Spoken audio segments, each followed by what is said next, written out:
Welcome to The Dope, an online magazine committed to the cause of sustainability in travel and hospitality. This is Shoba Mohan from Rare India, proud to be championing this cause with The Dope. Sustainability and responsible tourism are causes very close to my heart, and together we endeavor to make a difference in why and how people travel, and as an industry, how we can be and bring about the change.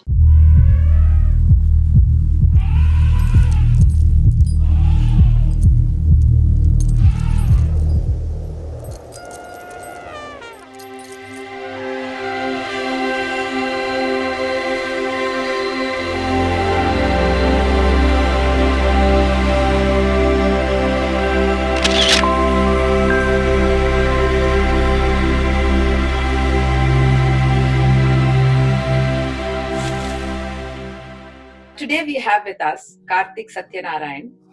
He is a co-founder and CEO of Wildlife SOS, a passionate and a fine crusader for animal welfare.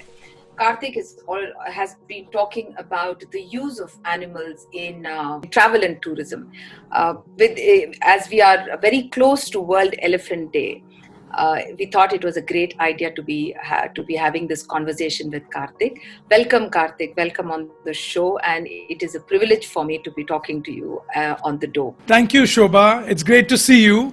I hope you've been doing well, and thank you for having me on the show with Dope. So, Kartick, let's dive right into this. There's so much to talk about. I would like to, set out the framework of what we mean by responsible tourism, where animal welfare and use of animals in travel and tourism is concerned. Yes, Shoba, this is a very, very critical part of travel and tourism around the world. And as travel and tourism is evolving, we've seen that people are becoming more and more sensitized. They are being very concerned about doing the right things, and nobody wants to get involved in any activity where there is even the slightest doubt that an animal, whether domestic or blind, is being exploited in an unsustainable manner. And for that there are several examples in India. India, has a rich culture and tradition, that goes back thousands of years. And I think, India is probably unique because every single god and goddess and every culture and every religion in India has animals embedded in it, whether it be a rat, elephant, camel, horse, tiger, lion, each and every one of them. And I think that makes our culture very special and also attracts tourism from around the world. But I think very often there is a gap in the way people perceive it. And, like exploitation of wild animals, whether it be a snake charmer using a snake and displaying it for tourists, or an elephant be offering tourist rides, or a monkey performing at street corners. These are all, a bear dancing, around monuments.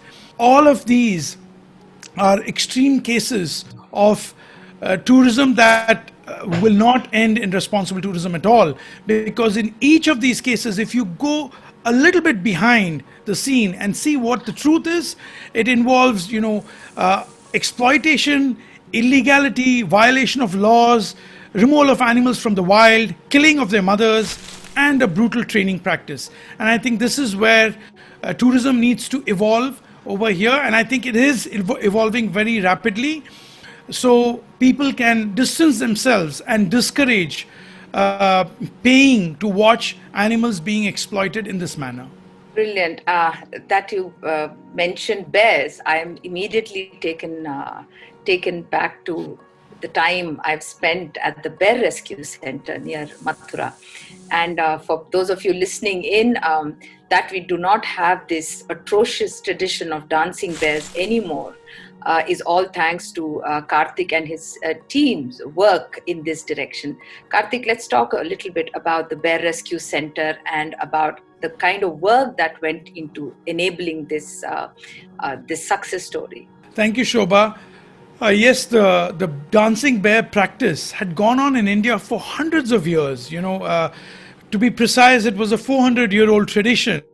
And in 1995, when I and my colleague and co-founder of Wildlife SOS, Geeta Seshamani, saw these bears being used to perform around the Taj Mahal and in other areas in Rajasthan, in Karnataka, Telangana, Andhra Pradesh, Uttar Pradesh, etc., across India, literally, we were quite horrified that an endangered species like a sloth bear was being used on street corners with complete disregard for the law. And we then started a 30-month research project to try and find out what was the truth behind this.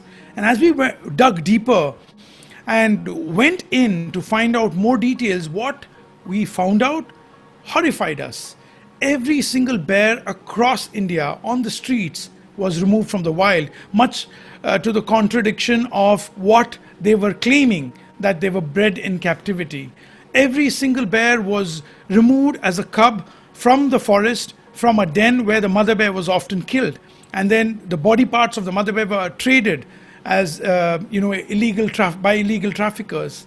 Not only that, these baby bears, typically the size of little puppies, would then be put into gunny bags, very often sedated using opium and other drugs, transported in public transport like fruit or vegetables, and then they'd be put through a very brutal training process which involved using a metal rod to bash out their teeth and use a red hot iron poker to put a hole through their delicate muzzle and put a rope through it, only so they could be trained and made to perform on the streets.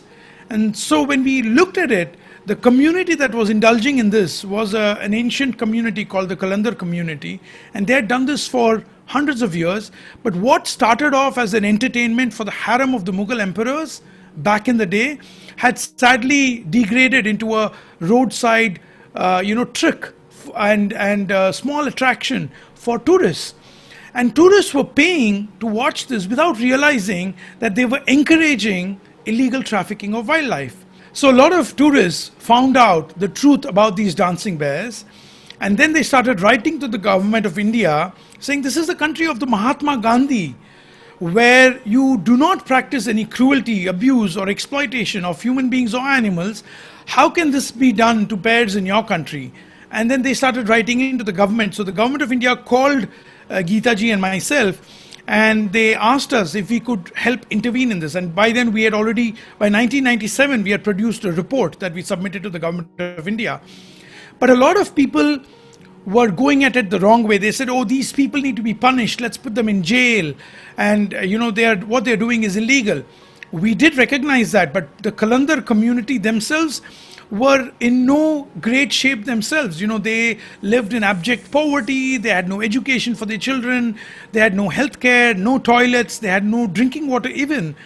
And they used these bears to support entire families. So we worked with the forest department across India, state forest departments collaborated with them to establish a system by which the Kalandar community could offer their bears to the forest department, and the forest department would receive them and follow whatever legal procedures that they needed to do and hand the bears over to the rescue centers that Wildlife SOS established in collaboration with those state forest departments. That began a system by which we could provide alternative livelihoods and support and seed funding to these communities so they could have another livelihood which was legal.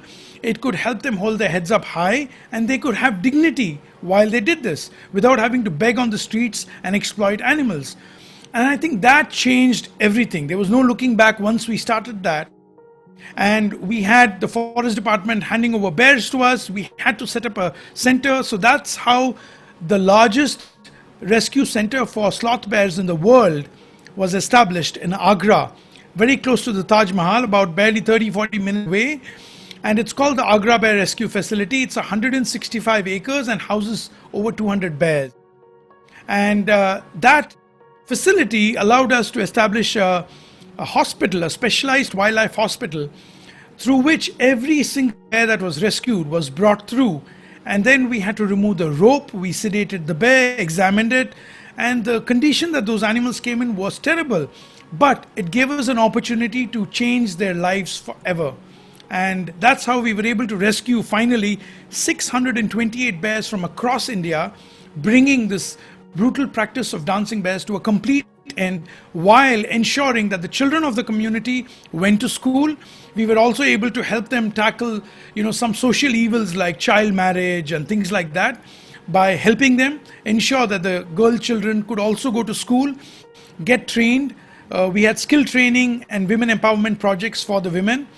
And as a result of it, we've educated over 7,600 children, helped 3,000 families, and rescued 628 bears. So in all, it turned out to be a big win-win for us, for the bears, and for the community. And for the country.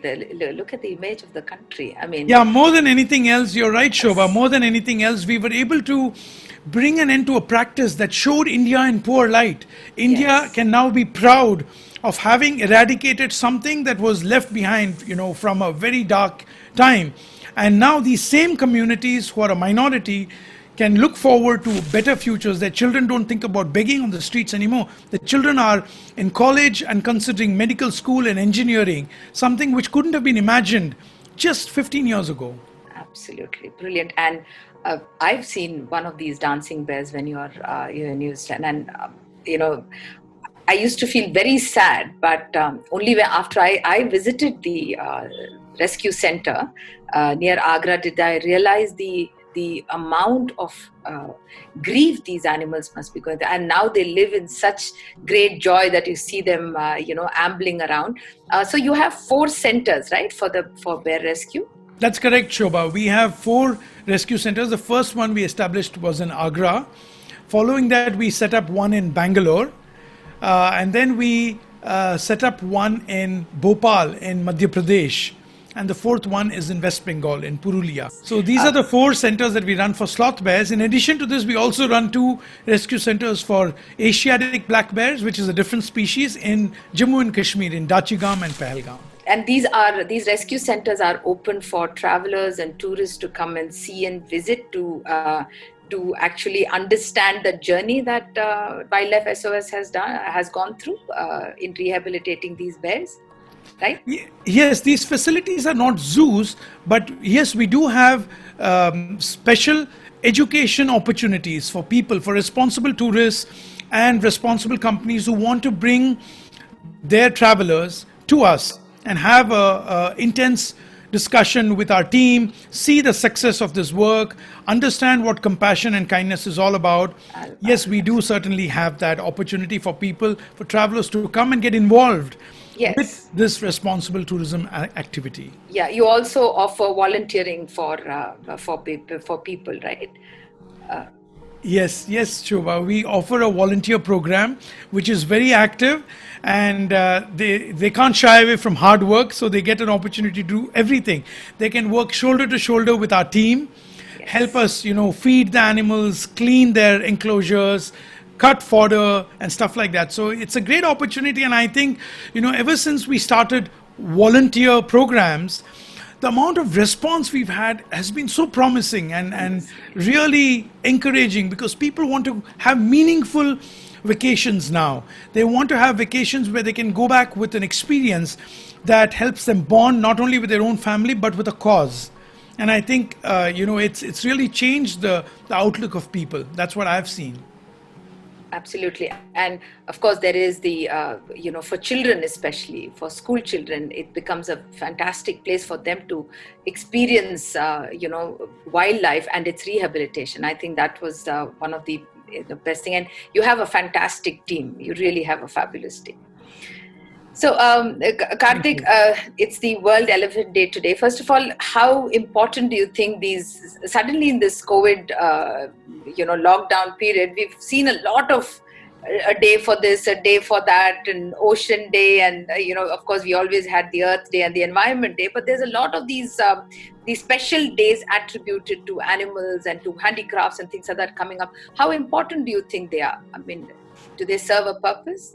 Absolutely, Shoba. These days help draw attention to that cause very specifically and gets people to put a lot of attention to that specific thing and understand what it means and what it's all about. And I think for that purpose, these days do help kind of put the spotlight on the cause for loss of better words.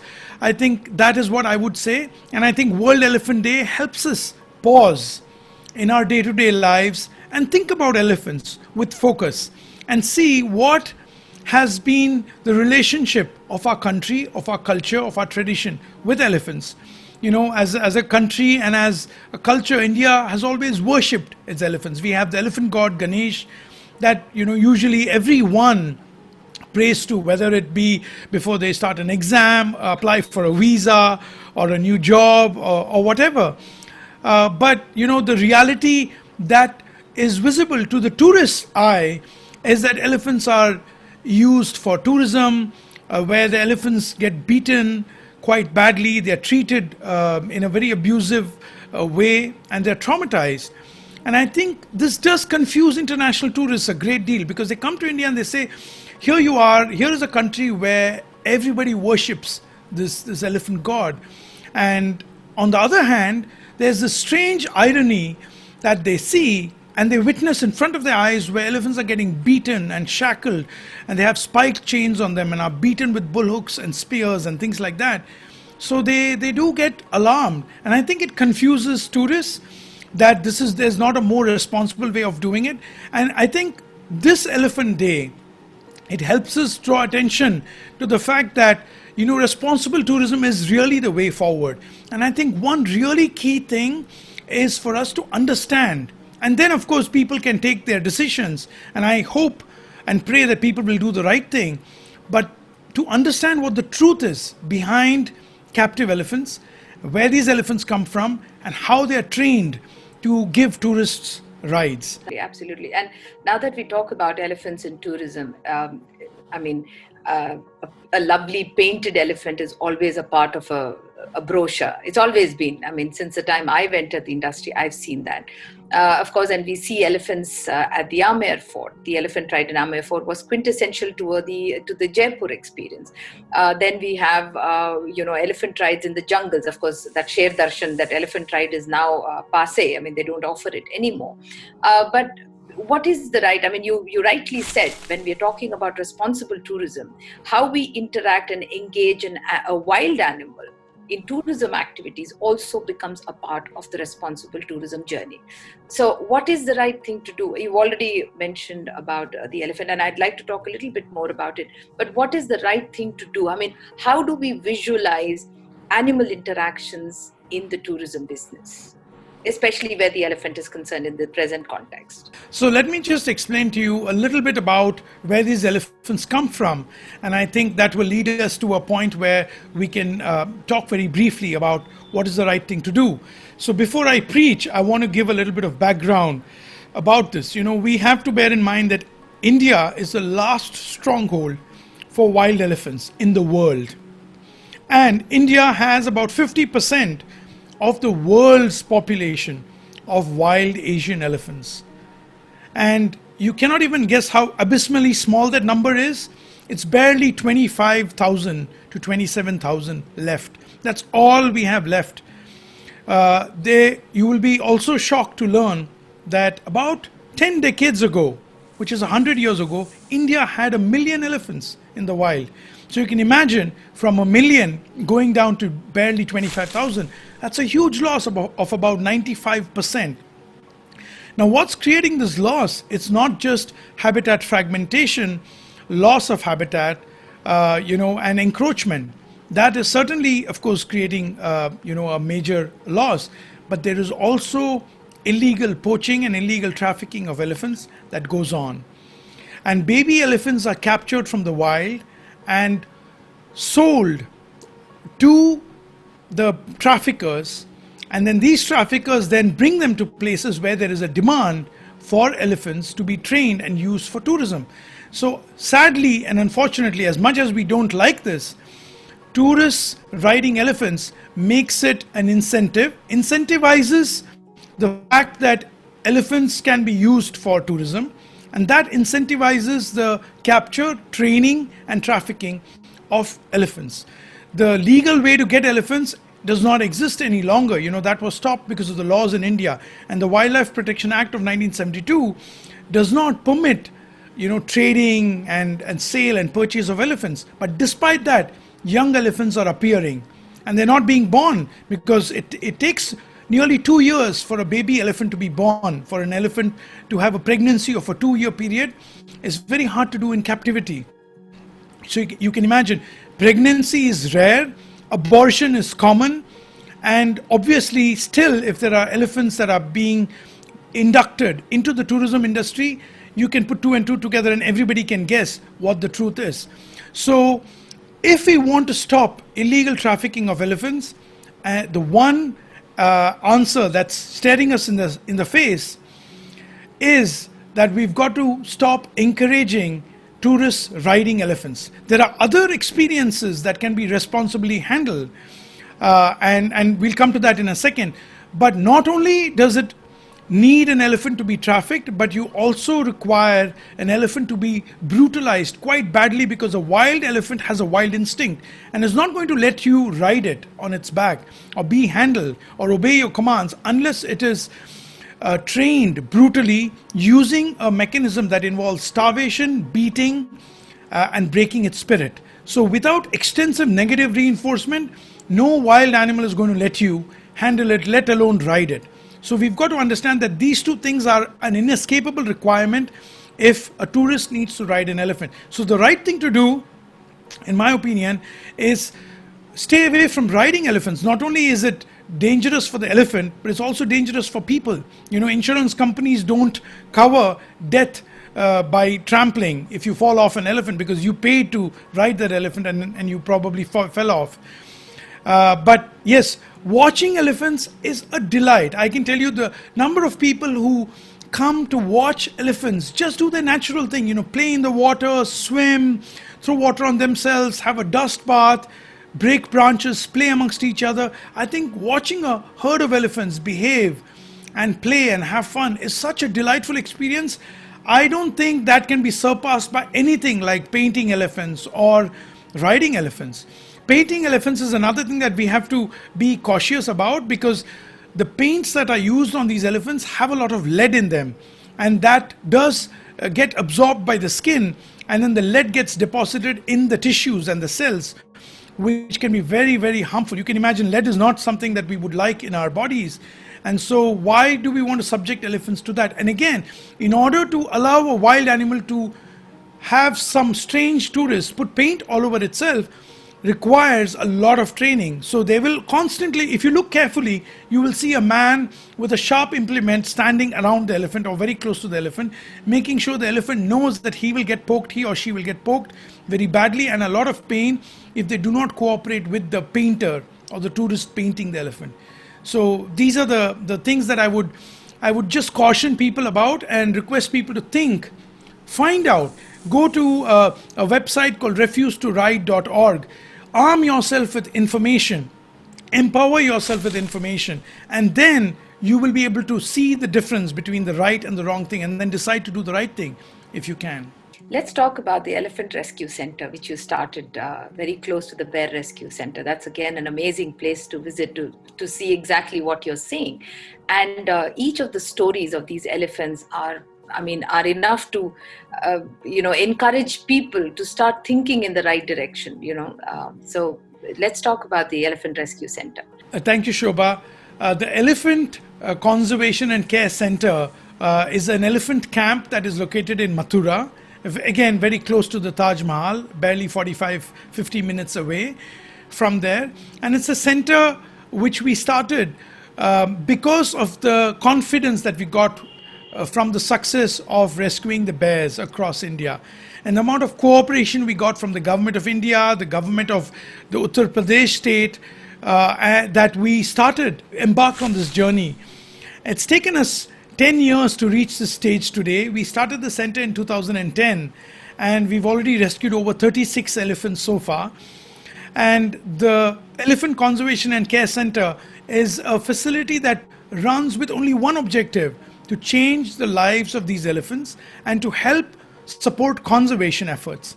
So the main purpose of this facility is, of course, to help heal elephants and to help provide elephants an opportunity to get relief from distress, pain and a lot of suffering that they've suffered over the years, but also an opportunity for us to help the government to enforce the laws. So very often, state governments and forest departments are faced with a challenge to when they have to confiscate an elephant that's in illegal hands, or they find that it's in the hands of traffickers. When they want to confiscate it, they do not have a place to necessarily house it or hold it.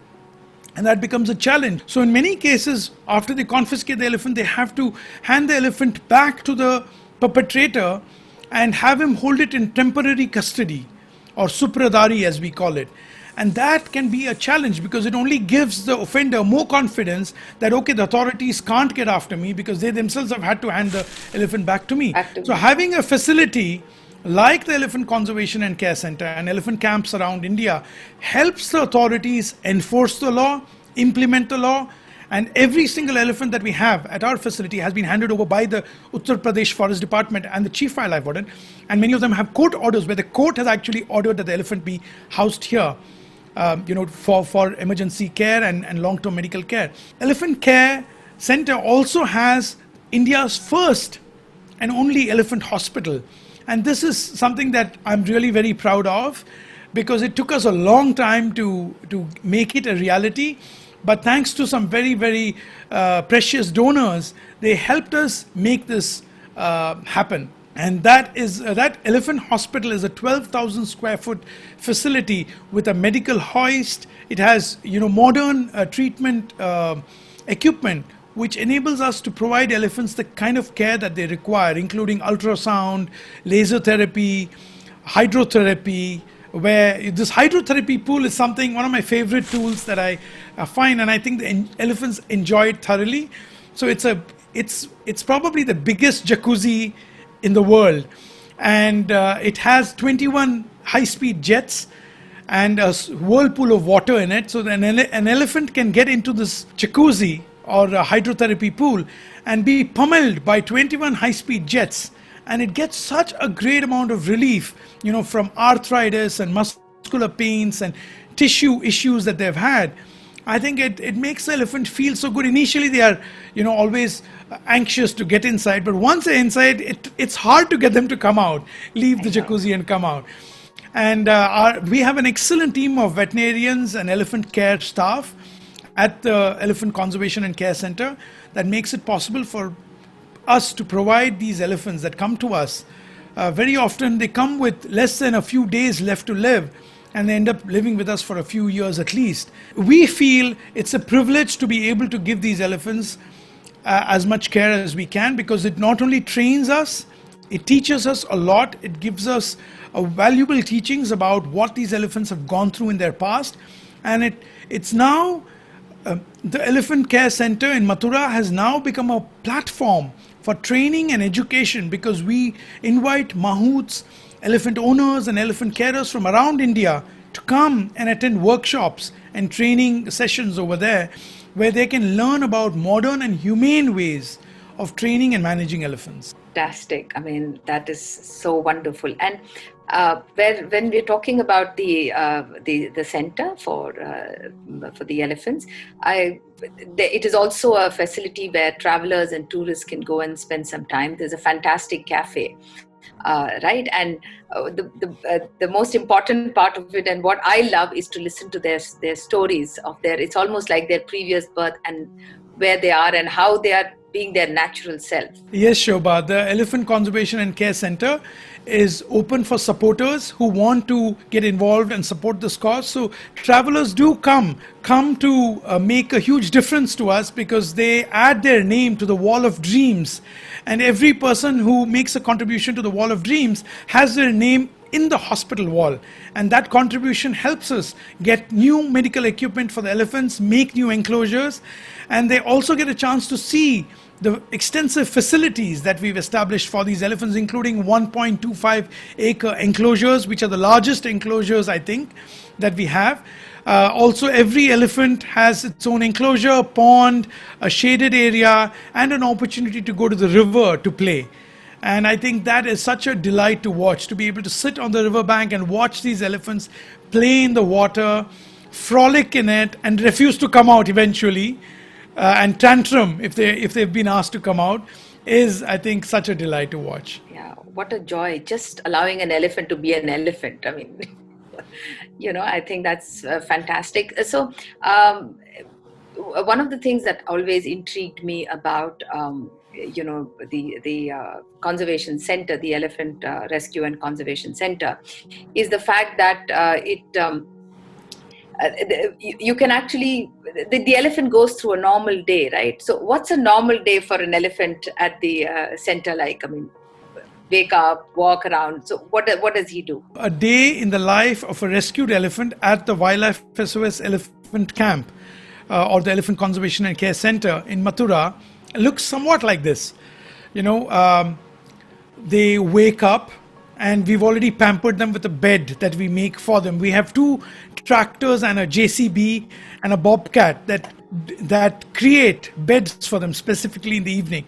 So they typically get up in the morning after having destroyed the bed. So our team has to get to work again during the day, and they stretch themselves, start off with a morning breakfast, very light breakfast before they go for their walks. So the mahouts are usually waiting for them, and some of them get up early, anxious, want to go for their walks, trumpet for the mahouts, and then the mahouts take them on this long walk where they walk through a lot of scrub forest area, and they go through a little nala, and then they go to the riverside where they have a chance to walk along, and they get very excited by sights and smells, and they see birds and little animals over there, hedgehogs and porcupines and stuff like that. They get very excited, and then they have a swim in the river, and when they've had enough of that, then they come out and they walk back in time for their real breakfast. So once they come back to the Elephant Care Center,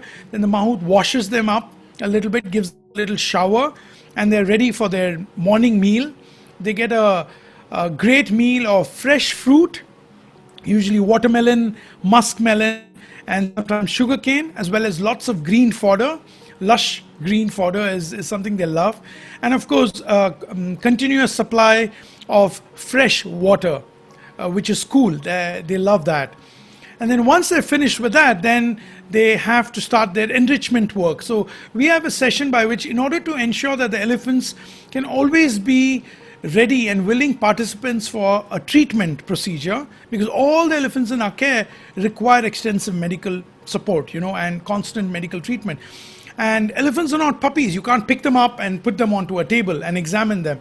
You need the elephant to cooperate with you. So we have something called positive conditioning or positive reinforcement that we do, where we reward the elephants for every behavior that we request them to do, and they do it for us. So like if we want the elephant to show us its foot, because we need to examine the foot, clean the nails, remove pebbles from under the soft foot pad, things like that. So every time the elephant does the right thing, gives us its right foot, then gives us its left foot, etc., we make sure that the elephant gets a reward. And they love those rewards. So obviously we are able to reinforce the behavior that we want. So we can get our elephants to lie down, allow us to give an injection, give us the ear, trunk, mouth, allow us to examine its teeth, check each foot, rasp it, etc. And so there is a procedure, a training procedure that every elephant undergoes, where the elephants enjoy it much more than us. So they have this extremely enjoyable session, following which they then have a lot of enrichment that we deploy inside their enclosure. So we have logs, different places that we hide food in for them to make it enjoyable, because we can't put these elephants back in the wild. But in the wild, they would have to look for food. They will have to look for fodder, find, tubers hidden in the ground, stretch out and pull branches from trees above them and things like that. So we try to simulate that kind of behavior and give them an opportunity by hiding food around their enclosures. And then they spend that time doing that. And then in the afternoon, they usually spend a lot of time in the pool. There's also a session where they have to interact with our veterinarians. They have a visit to the hospital where they walk over to the hospital. We weigh them, check their weight, see what weight gain or loss they've had.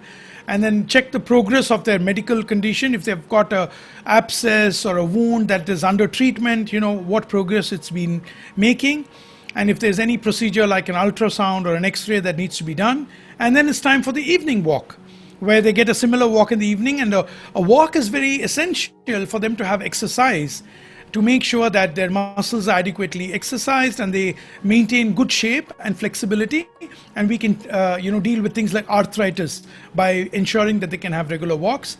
By the time they come back from their walks, their evening meal is all ready, and our team has already made their beds with the bobcat. And once the bobcat has made the beds, these elephants then come back inside. They eat their evening meal, have sometimes going for another run in the pool, have a little bit of fun with the enrichment, and then it's time for them to settle in for the night. And we tuck them in, of course not literally, but they have their beds that they can lie on. And these are basically huge mud mounds as tall as me and about 8, 10, 12 feet long and about 10 feet wide, where the elephants can then lie on. It's soft sand or mud that they can lie on, which enables them to get back up easily. And if the elephant has arthritic conditions, then we have to make a larger bed or a more sophisticated bed with sandbags, etc., for them to lean on. And that's kind of what a day looks like. Of course, in between all this, there'll be lots of pampering by the mahouts and our animal care staff, who go in there and give them more fresh fruit and dates and peanuts and things like that. Fantastic. I mean, it's just such a joy to listen to you talk about this, Kartick. Kartick, so talking about animals, in tourism, what are the other wild animals that we should be careful about? Interaction, the tourism interactions with other wild animals. Shoba, yes, wild animals can unfortunately be exploited for tourism without, people realizing it. This can creep in, so we have to be very cautious. And I think the animals that I have seen very often are snakes. Snake charmers around Jaipur and other places. Even in Delhi, sometimes there are snake charmers near India Gate and near Humayun's Tomb. And we get complaints from a lot of tourists saying, there's a snake charmer here. Is this legal in India? And, we always have to clarify to them that snake charming is not legal. It is an illegal practice in India, because snakes cannot be kept or retained without a proper legal procurement certificate and an ownership certificate issued by the chief wildlife warden. And in most cases, the snakes that are in the hands of these people who use a flute and try to con people, these people don't have any legal ownership, and it's illegal and a violation of the law. The other thing that it's really important, and it does make me laugh when I say this, is that snakes don't have ears. So any amount of flute playing is not going to get the snake to do anything. The snake that is doing this, as a man plays his flute, is actually doing it in fear. It's using its eyes to look at the movement and is moving according to the movement because it's scared that that man is going to harm the snake. And in most cases, they use cobras to do that. And a wild cobra is captured, and then a very painful process is used to gouge out the venom glands that a cobra has on either side of its jaw. And then the teeth are also smashed using a pair of cutting pliers. And the venom gland is gouged out using a hot needle or a blade, a naked blade that's heated up. And you can imagine most of these snakes result in having a painful mouth infection as a result of this procedure. But of course, the snake charmers don't really care about that because they are making money from tourists who watch the snake, and no tourist is going to go close enough to check if the snake has a mouth infection or has an inflamed jaw or the venom glands are missing. In some cases, they even stitch up the entire mouth. So you can imagine what is going to happen to that animal. Snakes use the venom as a digestive mechanism. It's highly concentrated protein that helps them digest the food that they eat. And without cobras, we need these cobras out there in our fields to control the rodent population so that farmers can ensure that their crops have the resultant yield. But if cobras are captured to be put into little baskets, then farmers are not going to get the yield that they need. Moreover, these snakes are being subjected to a great amount of torment. And snakes are worshipped by Lord Shiva. And we always see a snake around the neck of Lord Shiva and so many of our gods. We worship snakes in our culture. To see these snakes treated in this manner is just absolutely horrific. Plus, it's a violation of the law. The sentence, if a man is convicted of having a snake in captivity, is between 3 to 7 years in jail. It's not even an offense that can be compounded. So we have to really be careful about this. Tourists need to be made aware that please don't watch snake charmers, and certainly don't pay them. Report them instead, so we can guide them to go and find another alternative. In fact, Wildlife SOS works actively with snake charmer communities, and we find them alternative livelihoods. About 40% of the staff working at Wildlife SOS are from communities like this, like snake charmers and kalandars and etc., who have in the past exploited animals, but today have turned over a new leaf and are now training with us to learn how to handle animals humanely with compassion and kindness. The other thing is animal petting is, even in the international tourism context, there's a lot of animal petting, which is again something that I'm personally, I just find it quite horrible to be, having a snake around your neck or a boa around your neck and trying to take pictures. So, what would you want to, as a message? What is it that you would like to tell people? Where tourism activities like animal petting, being with them, feeding milk to animals and things like that. I mean, this needs to go out of a tourism to any tourism activity, right? It's not an experience. Yes, I agree with you, Shoba, that exploitation of animals is really not a fun thing. I think you can value the experience so much more and take it away with you in a more positive sense if you can watch animals, being treated with respect and with value. And I think, disrespecting animals or watching them being disrespected, I think is a horrendous thing. Like, for example, the tiger temple in Thailand, where every tiger is drugged, chained, and then you sit next to it and take photos. I think that's horrible. I went there just to see, because I couldn't believe that such a thing existed. And I was horrified to see that it really was true. And I think whether, it's a snake charmer or you allow someone to put a snake around your neck and get photographed with it, because remember, where did that snake come from? Whether it's an owl. Owls are very often used in systems like this. Tourists are shown parakeets or birds that are by astrologers who use parakeets. Again, these are wild birds captured. It's illegal to capture them. Similarly, monkeys, are used to perform tricks. Monkeys and langurs, both rhesus macaques, bonnet macaques, and black-faced langurs or Hanuman langurs are all exploited in the same manner. And my message to responsible tourists would be, please do not encourage or incentivize exploitation of wild animals in this manner, because when you pay, you are participating in that crime. You're encouraging these people to go ahead and bring more of these animals from the wild. So do not support snake charmers. Do not support birds being kept in captivity and being sold or being used for astrology, palm reading, things like that. Don't support anything like that. Monkeys, bears, elephants. Please do not do that. That's my request. Do the right thing. Empower yourself. Find out about the laws in that country. Make sure that what you're seeing is legal. And in most cases, it will not be. It will be illegal. And I've seen even elephant skin being sold in Thailand, and I was horrified to see that. And it's really important for us to understand, in most cases, most countries do not permit exploitation of wildlife, use of wildlife, capturing of wildlife or their parts.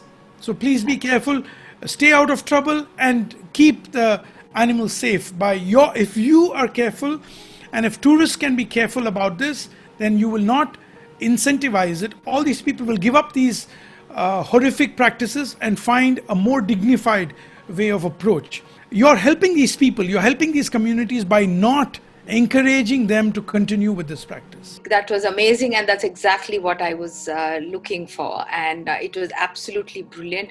Thank you for joining us on this interview, Karthik. I know you're very, very busy, but your perspective about animal and their exploitation for tourism and for travel and tourism is invaluable, and I hope it will be a great takeaway for everybody listening in. Please feel free to share. Kindly share the interview with as many people as you can. The messages that come out of these interviews have to spread far and wide. You can find us on our website. You can send us a request for to be a part of our newsletters. You can also like our posts on social media. Thank you so much and have a great day.